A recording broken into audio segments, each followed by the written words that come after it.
Pada hari ini, hari Rabu, tanggal 3 Juli tahun 2024, sebagaimana yang sama-sama teman-teman jurnalis ketahui bahwa DKPP telah membacakan putusan perkara di mana saya jadi teradu.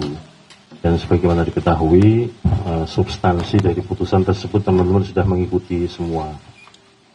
Pada kesempatan ini saya ingin menyampaikan dan mengucapkan alhamdulillah, dan saya mengucapkan terima kasih kepada DKPP yang telah membebaskan saya dari tugas-tugas berat sebagai anggota KPU yang menyelenggarakan pemilu.